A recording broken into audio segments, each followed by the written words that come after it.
1 वर्षाचं मूल झालं तर त्याला हाक मारली त्याने ओ दिली पाहिजे, तर ते ओ देत नाही. स्वतःमध्येच खेळत बसतं, वस्तूंमध्ये इंटरॅक्ट असतं.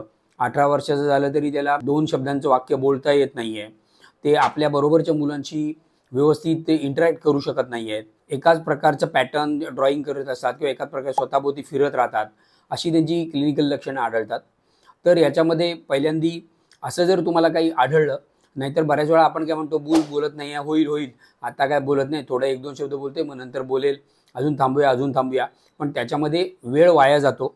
आणखीन हा जो क्रुशियल पिरियड आहे 1 वर्ष ते 5 वर्ष, तो जर वाया गेला तर मेंदूची डेव्हलपमेंटमध्ये प्रॉब्लेम येतो. कारण हा न्यूरो डेव्हलपमेंटल प्रॉब्लेम आहे.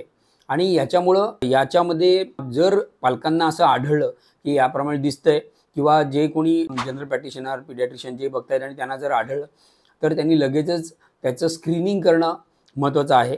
आणि न्यूरो डेव्हलपमेंटल पीडियाट्रिशियन जे असतील त्यांच्याकडे त्यांना पुढे रिफर करायचं, त्याचं व्यवस्थित स्क्रीनिंग करायचं. त्याच्यामध्ये ही मुलं थोडी हायपर ॲक्टिव्ह पण असतात का आणि बाकीचं त्यांना काही डिफेक्ट नाहीत काय, ते आपल्याला बघायला लागतं. ते ज्याप्रमाणे त्याची फॅमिली हिस्ट्री असेल त्याच्याप्रमाणे बाकीची इन्व्हेस्टिगेशन करायला लागतील.